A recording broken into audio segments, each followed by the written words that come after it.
किसान, बदलते भारत की शान। केरल और तमिलनाडु में कुछ जगह भारी बारिश का अलर्ट, कहीं कहीं 30 से 40 किलोमीटर प्रति घंटे की गति से चलेंगी हवाएं। मध्य भारत में अगले 2 दिनों के दौरान तापमान में 2 से 4 डिग्री बढ़ोतरी का अनुमान, महाराष्ट्र में 2 दिन बाद बढ़ सकता है पारा। जम्मू कश्मीर और हिमाचल में गेहूं की फसल में करें सिंचाई, उत्तराखंड में टमाटर, बैंगन, मिर्च और शिमला मिर्च की नर्सरी बोएं।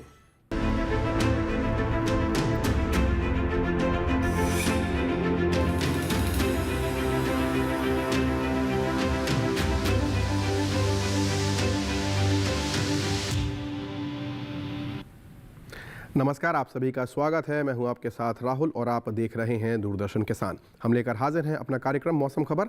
इसमें हम बात करेंगे तमाम पहलुओं की, जिसमें हमने सबसे पहले देखी हेडलाइंस, इसके बाद हम जानेंगे तापमान का हाल, पर्यटक स्थलों का हाल जानेंगे, इसके साथ साथ वायु की गुणवत्ता जानेंगे और फसल क्या है और खेती किसानी में क्या है, इन सब विषयों पर हम भी चर्चा करेंगे। अब हम आगे बढ़ते हैं और अब देखते हैं कि मौसम का अलर्ट क्या कह रहा है, जिसकी जानकारी आपके साथ साझा करने के लिए हमारी AI एंकर भूमि आ रही हैं। आइए देखते हैं उनके पास क्या जानकारी है। जी राहुल, जैसा कि देश के ज्यादातर राज्यों में तापमान बढ़ना शुरू हो गया है, तो ऐसे में तापमान पर नजर बनाए रखना अति आवश्यक है। मौसम विभाग ने कुछ राज्यों पर नजर बनाए रखने की सलाह दी है। उन क्षेत्रों की जानकारी लेते हैं जहां नजर बनाए रखें। तमिलनाडु और पुडुचेरी में कहीं कहीं गरज और चमक के साथ तेज हवाएं तथा कुछ स्थानों पर भारी बारिश की संभावना है। ऐसे में किसान भाई खेतों में पर्याप्त जल निकासी की व्यवस्था सुनिश्चित करें और कोमल तने वाले पौधों को सहारा दें ताकि तेज हवाओं से नुकसान न हो। इसी तरह केरल में भी कहीं कहीं गरज चमक के साथ तेज हवाएं और भारी बारिश हो सकती है। किसानों को चाहिए कि वे खेतों में पानी जमा न होने दें और कोमल तने वाले पौधों को मजबूती से सहारा देकर सुरक्षित रखें। दक्षिणी आंतरिक कर्नाटक में कहीं कहीं गरज और चमक के साथ तेज हवाओं की संभावना है। ऐसे में कोमल तने वाले पौधों को सहारा देना आवश्यक है ताकि फसलों को संभावित नुकसान से बचाया जा सके। तो राहुल, ये थी मौसम की ताज़ा जानकारी। धन्यवाद भूमि इस जानकारी को साझा करने के लिए। और अब हम बात करते हैं मौसम के पूर्वानुमान की, यानी कि अगले 24 से लेकर 48 घंटों में किस प्रकार का मौसम रह सकता है, उसका पूर्वानुमान क्या है, यानी अगले 1-2 दिन किस प्रकार का मौसम रहेगा। क्षेत्रवार हम देख लेते हैं और आपके इलाके में किस प्रकार का मौसम रह सकता है, इसकी भी आपको जानकारी मिलेगी। देखते हैं कि मौसम का पूर्वानुमान आज क्या कह रहा है।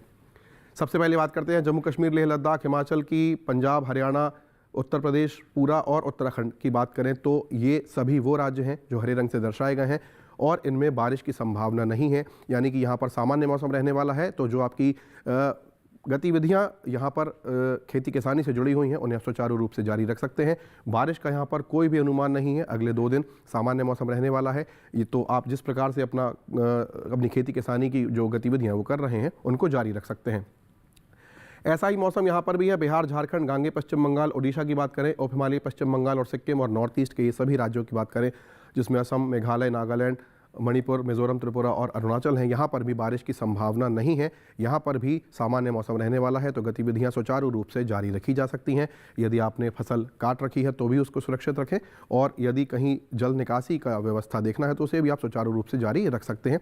कोई अन्य बात यहाँ पर नहीं है। अब लेकिन हम बात करते हैं दक्षिण की, तो अंडमान और निकोबार को देखें, हम तमिलनाडु को देखें, रायलसीमा का इलाका देखें और साथ ही हम देखें दक्षिणी कर्नाटका का जो भीतरी हिस्सा है, यहाँ पर कहीं कहीं बारिश हो सकती है। तो आपने यहाँ पर जो अपनी फसलें काट कर रखी हुई हैं उनको एक तो सुरक्षित स्थानों पर पहुँचाएं। साथ ही आप देखें कि आप जो है यदि कहीं पर बुआई करनी है या कुछ इस प्रकार का काम करना है तो रुक रुक कर करें। केरल में काफ़ी ज़्यादा बारिश की संभावना है, अनेक जगह बरसात हो सकती है, इस बात का ध्यान रखें। बाकी कर्नाटका का उत्तरी हिस्सा और तेलंगाना में बारिश की संभावना नहीं है। मध्य भारत में भी कहीं पर भी बारिश की संभावना नज़र नहीं आ रही है। सभी जगह हरे रंग से दर्शाए गए हैं। राजस्थान की बात करें, मध्य प्रदेश की, छत्तीसगढ़, विदर्भ की बात करें, सौराष्ट्र है यहाँ पर देखें, कच्छ देखें, कोंकण और गोवा और साथ ही राजस्थान का पश्चिमी इलाका और पूर्वी इलाका, यहाँ पर भी बारिश की संभावना नहीं है। सभी जगह सुचारू रूप से आप जो खेती किसानी की गतिविधियाँ हैं उन्हें जारी रख सकते हैं। सामान्य मौसम यहाँ पर अगले 24 से 48 घंटों तक रह सकता है। इस प्रकार का मौसम का पूर्वानुमान जो आपने इस समय देखा। यहाँ पर वक्त हुआ है एक छोटे से ब्रेक का, लेकिन आप कहीं मत जाइएगा, देखते रहिए दूरदर्शन किसान। अभी हाजिर होते हैं लेकर थोड़ी ही देर में मौसम खबर। प्रधानमंत्री फसल बीमा योजना प्राकृतिक आपदा की स्थिति में बीमा द्वारा किसानों को आर्थिक सुरक्षा देने की ओर एक कदम। बढ़ता है विश्वास, जब मिलती है सहूलियत। मेरी पॉलिसी मेरे हाथ। पीएम फसल बीमा योजना से करीब 2 लाख करोड़ रुपए क्लेम के रूप में किसानों को मिले हैं। हमारा नाम हरिकांत मिश्रा है, जिला झांसी का निवासी हूँ। मेरे पास 3 हेक्टेयर लगभग जमीन है। प्रधानमंत्री फसल बीमा हमें आर्थिक मदद करती है। हमें 23-24 में खरीफ की फसल में 48,900 रुपए मिला। हमारे जो संपर्की किसान हैं, मैं उनको समझाऊंगा, बताऊंगा, जैसे मुझे सहायता प्राप्त हुई है ऐसे अन्य लोगों को भी हो। मेरी पॉलिसी मेरे हाथ अभियान के तहत बीमा कंपनियां पहुंचा रही हैं आपकी फसल बीमा पॉलिसी आपके द्वार। अपनी फसल बीमा पॉलिसी की जानकारी लेने के लिए गांव में आयोजित शिविर या फसल बीमा पाठशाला में जरूर आए। फसल बीमा से संबंधित जानकारी के लिए हेल्पलाइन नंबर 144447 पर कॉल करें। फसल बीमा कराओ, सुरक्षा कवच पाओ। ब्रेक के बाद आप सभी दर्शकों का पुनः स्वागत है। आगे बढ़ेंगे हम मौसम खबर में और अब बात करते हैं तापमान की। अधिकतम और न्यूनतम तापमान पर नज़र डालेंगे। आप जानते हैं कि सभी जगह जो है तापमान बढ़ रहा है धीरे धीरे, और गर्मी जो है हल्की हल्की शुरू हो चुकी है। सभी जगह जाड़ा लगभग समाप्त हो चुका है, फिर भी जो है मौसम में परिवर्तन लगातार बना हुआ है। ऐसे में तापमान का हाल क्या है, आइए जान लेते हैं। सबसे पहले नज़र डालते हैं हिमाचल, हरियाणा और राजधानी दिल्ली पर। तो यहाँ पर देखें न्यूनतम तापमान जो है सामान्य की तुलना में 1.6 से 3 डिग्री सेल्सियस तक ज़्यादा दर्ज किया गया है, जबकि हम बात न्यूनतम तापमान की कर रहे हैं। अब देखें आपके स्क्रीन पर है उत्तर प्रदेश का पूर्वी और पश्चिमी इलाका, साथ ही बिहार। यहाँ पर भी 1.6 से 3 डिग्री सेल्सियस तक सामान्य की तुलना में ज़्यादा तापमान दर्ज किया गया है। न्यूनतम तापमान में आप देखें यहाँ पर भी तापमान जो है। अब बात करते हैं ओडिशा की। यहाँ पर सामान्य की तुलना में देखें तो 1.6 से यहाँ पर भी 3 डिग्री सेल्सियस तक ज़्यादा तापमान दर्ज किया गया है। जितना होना चाहिए उससे अधिक यहाँ पर तापमान होता जा रहा है। अब देखें केरल की बात करें, यहाँ पर भी सामान्य की तुलना में 1.6 से 3 डिग्री सेल्सियस तक ज़्यादा तापमान दर्ज किया गया है। केरल में भी जो है तापमान बढ़ रहा है, जबकि यहाँ पर बारिश की भी संभावना बनी हुई है। अब बात करते हैं मध्य महाराष्ट्र, कोंकण, गोवा, मराठवाड़ा, विदर्भ की, और साथ ही देखें यहाँ पर कच्छ और सौराष्ट्र का इलाका भी नज़र आ रहा है। यहाँ पर भी 1.6 से 3 डिग्री सेल्सियस तक सामान्य से की तुलना में तापमान ज़्यादा दर्ज किया गया है। न्यूनतम तापमान की हम अभी बात कर रहे हैं। अब बात करते हैं मध्य प्रदेश का पश्चिमी और पूर्वी इलाका नज़र आ रहा है, साथ ही पश्चिमी राजस्थान। यहाँ पर भी 1.6 से 3 डिग्री सेल्सियस तक तापमान जो है ज़्यादा दर्ज किया गया है। न्यूनतम तापमान में इन इलाकों में भी बढ़ोतरी दर्ज की गई है। हरियाणा का नारनौल यहाँ पर आपकी स्क्रीन पर दर्शाया जा रहा है, जहाँ सबसे कम तापमान 8.5 डिग्री सेल्सियस पिछले 24 घंटों में दर्ज किया गया है, जो आपने देखा। और अब देखें कोट्टायम शहर नज़र आ रहा है। यहाँ पर सबसे ज़्यादा तापमान 37 डिग्री सेल्सियस पिछले 24 घंटों में दर्ज किया गया है। सबसे गर्म इलाका 37 डिग्री सेल्सियस रहा है। अब एक ग्राफिक के जरिए तमाम शहरों के तापमान का हाल जान लेते हैं, आइए देखते हैं।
तो ये देखा आपने तमाम शहरों के तापमान का हाल, जिसमें अधिकतम और न्यूनतम तापमान शामिल था। यहाँ पर वक्त हुआ है एक और छोटे से ब्रेक का, लेकिन आप कहीं मत जाइएगा, देखते रहिए मौसम खबर। अभी हाजिर होते हैं थोड़ी ही देर में लेकर दूरदर्शन किसान पर। जल्दी करो यार, प्लीज जल्दी। दूसरा कोई मैच है क्या? ऐसा ही कुछ है यार, बैंक जाना है दादाजी को लेके। हाँ यार, उम्र होने पर कभी कभी मदद तो लगती है, पर बैंकिंग में नहीं। वैसे भी आरबीआई कहता है सीनियर सिटीजन सबसे पहले। अगर आप 70 साल से ऊपर हैं और आप बैंक नहीं जा सकते तो बैंक आएगा आपके पास जरूरी सेवाएं लेकर, वो भी वाजिब दरों पर। सीनियर सबसे पहले। आरबीआई कहता है जानकार बनिए, सतर्क रहिए। राम राम कुशवंत जी। कुशवंत जी, आपकी फसल तो पूरे गांव के लिए मिसाल बन गई है। ये तो आप सबकी दुआ और धानुका के मैक्सील्ड का कमाल है। मैक्सील्ड? ये है धानुका का बैकशील्ड। उपज में दम, तरक्की हर कदम।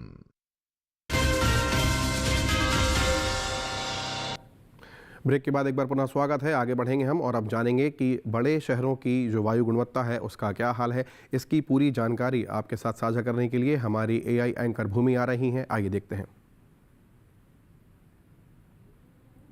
जी राहुल, नजर डालते हैं देश के बड़े शहरों की वायु गुणवत्ता पर।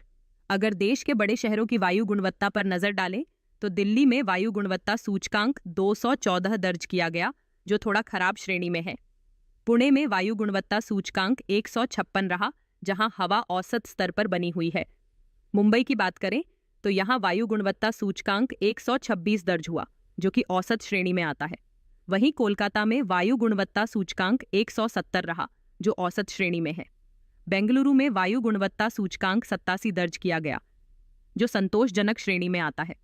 लखनऊ में वायु गुणवत्ता सूचकांक 84 रहा, जो कि संतोषजनक श्रेणी में है। पटना में वायु गुणवत्ता सूचकांक 142 दर्ज हुआ, जो औसत श्रेणी में आता है, जबकि हैदराबाद में वायु गुणवत्ता सूचकांक 83 रहा, जो संतोषजनक श्रेणी में है। वहीं अहमदाबाद में वायु गुणवत्ता सूचकांक 128 दर्ज किया गया, जो औसत श्रेणी में आता है। तो राहुल, ये था वायु गुणवत्ता का ताज़ा हाल। धन्यवाद भूमि, वायु गुणवत्ता का ये हाल हमारे साथ साझा करने के लिए। अब हम यहाँ से आगे बढ़ते हैं और आपको बताते हैं कि पर्यटन की दृष्टि से पर्यटन पूर्वानुमान जो तमाम शहर हम यहाँ लेकर आते हैं, आज उनमें अगले 4 दिनों का पर्यटन पूर्वानुमान क्या है, आइए देखते हैं आपके स्क्रीन पर। अगले 4 दिन अगर यदि आप इन शहरों की यात्रा कर रहे हैं तो वहाँ पर किस प्रकार का मौसम आपको मिल सकता है, वो जानेंगे पर्यटन पूर्वानुमान में। आइए देखते हैं। सबसे पहले नज़र डालते हैं जम्मू कश्मीर के श्रीनगर में। शनिवार को हल्की बदली है, उसके बाद आप देखें तो मौसम साफ है, धूप खिली हुई नज़र आ रही है। मंगलवार तक तापमान 18 से 20 के बीच में अधिकतम रहने की संभावना है, जबकि न्यूनतम 1 डिग्री तक जो है पारा है वो जा सकता है। तो इस प्रकार का श्रीनगर का सुहावना मौसम पर्यटन की दृष्टि से अगले 4 दिन मिल सकता है। यदि आप अगले 4 दिनों में कोई यात्रा कर रहे हैं श्रीनगर की तो इस प्रकार का मौसम मिलने की संभावना प्रबल है। मौसम हालांकि साफ है, बारिश की संभावना नहीं है, तो एक अनुकूल मौसम पर्यटन की दृष्टि से मिल सकता है। अब बात करते हैं हिमाचल प्रदेश के धर्मशाला की। तो यहाँ पर भी मौसम साफ है, धूप खिली हुई है, लेकिन सोमवार को हल्की बदली नज़र आ रही है। तापमान 24-23 के आसपास अधिकतम रह सकता है, जबकि न्यूनतम पर यदि नज़र डालें तो 8-9 डिग्री तक पारा जा सकता है। तो इस प्रकार का इस पहाड़ी इलाके का मौसम रहने वाला है अगले 4 दिन। यहाँ भी तापमान की दृष्टि से देखें, मौसम की दृष्टि से देखें तो एक अनुकूल मौसम पर्यटन की दृष्टि से अगले 4 दिन यहाँ मिल सकता है, यदि आप यहाँ जा रहे हैं तो। आगे बढ़ते हैं। पर्यटन पूर्वानुमान में बात करते हैं बिहार के गया जी की। तो यहाँ पर मौसम में बदलाव बना रहेगा लगातार, कभी हल्की बदली है तो कभी मौसम साफ है। तापमान 30-31 के आसपास अधिकतम बना रहेगा, जबकि न्यूनतम पर नज़र डालें तो 12-13 के आसपास बने रहने की संभावना है। इस प्रकार का मौसम वहाँ पर रह सकता है। तो 30 डिग्री तक है संभवतः, यानी कि वहाँ पर आपको थोड़ा हल्की गर्मी का एहसास हो सकता है, लेकिन उमस बनी रह सकती है। इस प्रकार का अगले 4 दिनों में मौसम आपको वहाँ मिल सकता है, यदि आप गया जी की यात्रा अगले 4 दिनों में करेंगे तो। अब बात करते हैं अगले शहर की, जो है सिक्किम का गंगटोक। तो यहाँ पर चारों ही दिन शनिवार से लेकर मंगलवार तक देखें तो हल्की बदली छाई हुई है। तापमान 21, 20, 19, 18 तो कह सकते हैं कि तापमान जो है बदलता घटता बढ़ता रहेगा पारा, लेकिन 21 से 18 के बीच बना रहेगा। न्यूनतम पर नज़र डालें तो 9-10 तक पारा गिर सकता है। इस प्रकार का सुहावना मौसम पर्यटन की दृष्टि से वहाँ मिल सकता है। सैलानियों की पहली पसंद जो है उसमें गंगटोक की गिनती होती है। तो इस प्रकार का संभावित मौसम अगले 4 दिन आपको मिल सकता है। अब बात करते हैं तेलंगाना के हैदराबाद की। तो यहाँ पर भी मौसम जो है हल्की बदली छाई रह सकती है चारों ही दिन। देखें हम यहाँ पर शनिवार से लेकर मंगलवार तक तापमान 31, 32, 33 तक अधिकतम रह सकता है, जबकि न्यूनतम पर यदि नज़र डालें तो 20 से 23 के बीच यहाँ पर पारा रहने की संभावना है। मौसम की दृष्टि से देखा जाए तो सामान्य मौसम है, कोई बहुत ज़्यादा ना अधिक गर्मी और ना सर्दी। इस प्रकार का मौसम वहाँ पर सामान्यतः रहता है। तो अगले 4 दिन में आपको इस प्रकार का मौसम वहाँ पर मिल सकता है। आगे बढ़ते हैं, अगले शहर का रुख करेंगे हम और अब बात करते हैं आंध्र प्रदेश के विशाखापट्टनम की। इस कोस्टल एरिया की यदि बात करें तो शनिवार से मंगलवार तक यहाँ चारों ही दिन हल्की बदली छाई रहने की संभावना है। तापमान 31-32 के आसपास, आर्द्रता ज़्यादा ही होगी संभवतः, और तापमान न्यूनतम पर नज़र डालें तो 22-23 तक यहाँ पर पारा गिर सकता है। इस प्रकार का मौसम वहाँ पर रह सकता है। यदि आप बीच की तलाश में विशाखापट्टनम जा रहे हैं तो अगले 4 दिन इस प्रकार का मौसम मिलने की संभावना पर्यटन पूर्वानुमान में विशाखापट्टनम की। अब बात करते हैं दक्षिण का रुख करते हैं, केरल के कोल्लम की बात करते हैं। यहाँ पर जैसा कि आपने देखा बारिश की यहाँ पर चेतावनी भी थी। शनिवार से लेकर मंगलवार तक गरज चमक के साथ तेज़ बारिश की संभावना चारों ही दिन प्रबल है। तापमान 37 डिग्री पर नियत है, जबकि न्यूनतम तापमान जो है 25 डिग्री पर नियत बना हुआ है। तो सुहावना मौसम हो सकता है। यदि आप बैक वाटर्स जैसी जगह जाते हैं, कोल्लम में जाते हैं जहां पर इस प्रकार की संभावनाएं हैं, तो बारिश का ध्यान रखें। बहुत ज़्यादा बारिश की संभावना यहां पर है। अगले 4 दिन इस प्रकार का मौसम रह सकता है। अब हम बात करते हैं महाराष्ट्र के महाबलेश्वर की। तो शनिवार रविवार को 2 दिन मौसम साफ मिलेगा, उसके बाद हल्की बदली रहने वाली है दोनों ही दिन। तापमान 28 और 25-26 तक अधिकतम रह सकता है, जबकि न्यूनतम जो है 18 से 16 के बीच रहने की संभावना है। इस प्रकार का मौसम महाबलेश्वर में अगले 4 दिनों में आपको मिल सकता है। यदि आपकी यात्रा अगले 4 दिन में कहीं महाबलेश्वर की ओर जा रही है तो इस प्रकार का मौसम पर्यटन की दृष्टि से वहां आपको मिल सकता है। तो इन तमाम शहरों में आपने देखा कि मिला जुला मौसम है, कहीं पर हल्की बदली है, कहीं पर मौसम साफ है। अब बात करते हैं अहमदाबाद की। यहाँ पर चारों ही दिन शनिवार से लेकर मंगलवार तक धूप जो है खिली हुई है, मौसम साफ नज़र आ रहा है। तापमान 34, 33 और फिर 31 तक आ सकता है अधिकतम की दृष्टि से यदि देखें, जबकि न्यूनतम 21, 20 और 18 तक पारा गिर सकता है। इस प्रकार का मौसम सामान्य रहने वाला है। अगले 4 दिन मौसम साफ है। यदि अहमदाबाद की यात्रा है आपकी अगले 4 दिनों में, तो आपको इस प्रकार का मौसम वहाँ पर मिल सकता है। और पर्यटन की दृष्टि से इस प्रकार का पूर्वानुमान। तमाम शहरों की हम यहाँ बात कर रहे हैं। और अब बात करते हैं राजस्थान के अजमेर की। तो इस धार्मिक शहर की बात करें तो शनिवार से लेकर मंगलवार तक चारों ही दिन यहाँ पर भी मौसम साफ नज़र आ रहा है। तापमान 28, 30, 31 तक अधिकतम रह सकता है। न्यूनतम जो है 15-14 के आसपास बना हुआ है, तो सामान्य मौसम रह सकता है। पारा बहुत ज़्यादा ना आपको गर्मी का एहसास होगा यहाँ पर, ना ही आप जाड़ा रह गया है, चूँकि अब सर्दियाँ जा ही चुकी हैं। तो इस प्रकार का मौसम सामान्यतः मिल सकता है। अगले 4 दिनों में अजमेर का पर्यटन पूर्वानुमान इस प्रकार का रह सकता है। तो ये देखिए आपने तमाम शहरों के तापमान का हाल पर्यटन की दृष्टि से। और अब बात करते हैं आज की खेती किसानी की। जैसा कि आप जानते हैं उत्तर भारत के जो भी पहाड़ी इलाके हैं और उत्तर भारत का जो भी इलाका है, वहाँ पर मौसम में परिवर्तन बना हुआ है।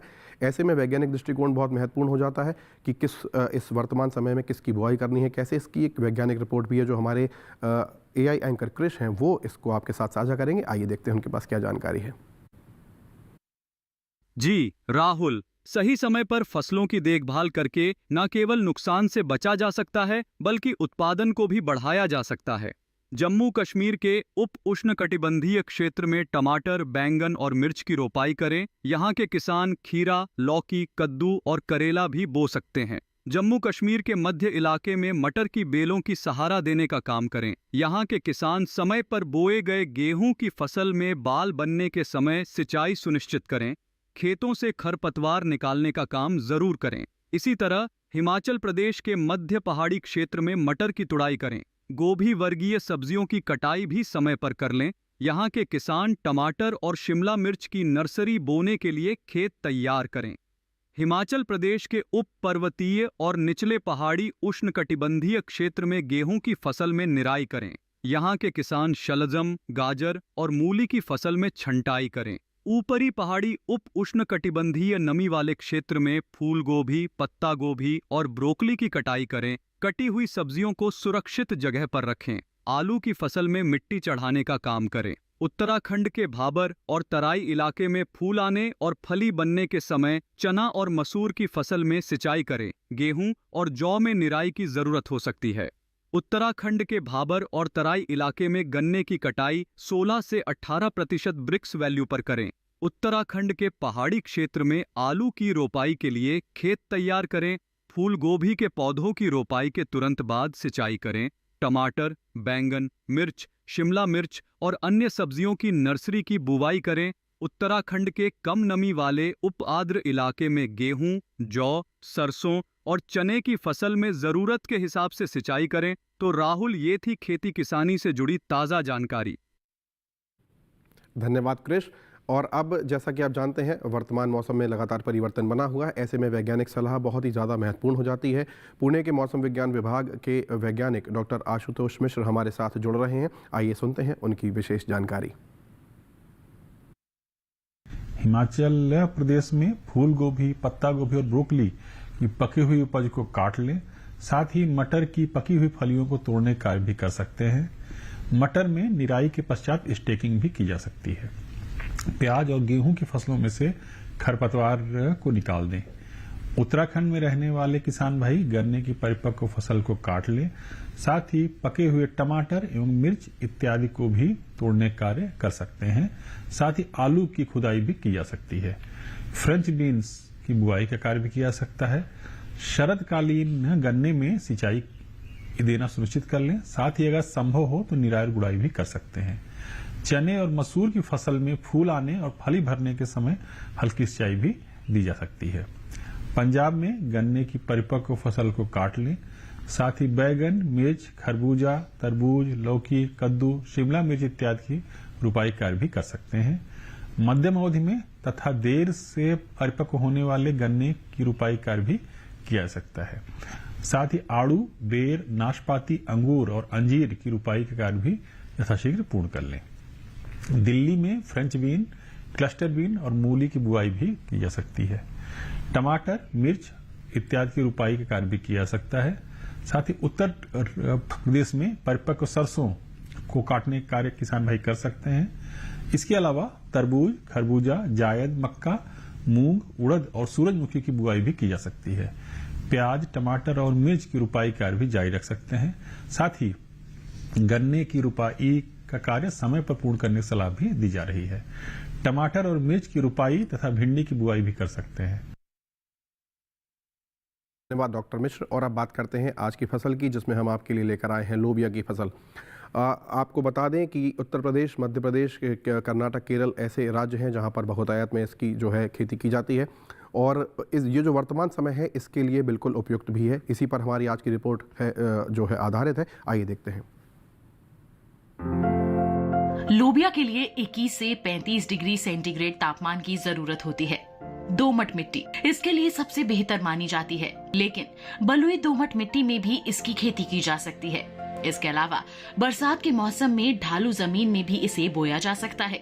जिस खेत में लोबिया बोना चाहते हैं उसमें पानी निकलने की उचित व्यवस्था होनी चाहिए। 1 हेक्टेयर में कितना बीज डालना है ये इस बात पर निर्भर है कि आप किस मकसद से इसे बो रहे हैं। फलियों के लिए 20 से 25 किलो, दाने के लिए 30 से 35 किलो और हरे चारे के लिए 35 से 40 किलो बीज प्रति हेक्टेयर लगेगा। दाने और फलियों के लिए कतार में बीज बोएं, जबकि हरी खाद के लिए बीज को खेतों में छिड़क दें। लोबिया के लिए 10 से 15 किलो नाइट्रोजन और 20 किलो फास्फोरस प्रति हेक्टेयर की दर से बुआई से पहले ही डाल दें। बुआई के 20 से 25 दिन बाद खेत की निराई गुड़ाई कर लें। ज्यादा खरपतवार उगने पर दोबारा निराई गुड़ाई करें। लोबिया में सूत्रकृमि और पीला रोग का खतरा रहता है। रोकथाम के लिए ग्रीष्मकालीन लोबिया में ज्वार की मिश्रित फसलें लें। लोबिया में माहू और फली भेदक कीट का भी खतरा रहता है। फसलों में लगने वाले इन रोगों और कीटों से बचाव के लिए किसान विशेषज्ञों की सलाह से उचित दवाओं का छिड़काव करें। तो ये देखिए आपने हमारी रिपोर्ट। इसी के साथ कार्यक्रम समाप्ति की हो रहे। चलते चलते एक बार फिर नजर डालते हैं अब तक की सुर्खियों पर। केरल और तमिलनाडु में कुछ जगह भारी बारिश का अलर्ट। कहीं कहीं 30 से 40 किलोमीटर प्रति घंटे की रफ्तार से चलेंगी हवाएं। मध्य भारत में अगले 2 दिनों के दौरान तापमान में 2 से 4 डिग्री बढ़ोतरी का अनुमान। महाराष्ट्र में 2 दिन बाद बढ़ सकता है पारा। जम्मू कश्मीर और हिमाचल में गेहूं की फसल में करें सिंचाई। उत्तराखंड में टमाटर, बैंगन, मिर्च और शिमला मिर्च की नर्सरी बोएं। इसी के साथ कार्यक्रम जो है समाप्ति की ओर है। आज जितने भी पहलुओं पर हमने चर्चा की है, जिन विषयों पर चर्चा की है, पूरा कार्यक्रम आप जो है YouTube पर भी देख सकते हैं। और हमारा ये जो कार्यक्रम है YouTube पर हमारा चैनल है DD किसान के नाम से। आपके स्क्रीन पर इस समय एक QR कोड नज़र आ रहा है, इसे आप सरलता से स्कैन करें और ये पूरा कार्यक्रम DD किसान चैनल पर भी आप YouTube पर देख पाएंगे। तो आज के मौसम खबर में फिलहाल इतना ही। तमाम इस प्रकार की जानकारी के लिए आप देखते रहिए दूरदर्शन किसान। मुझे और मेरी पूरी टीम को दीजिए इजाज़त। नमस्कार।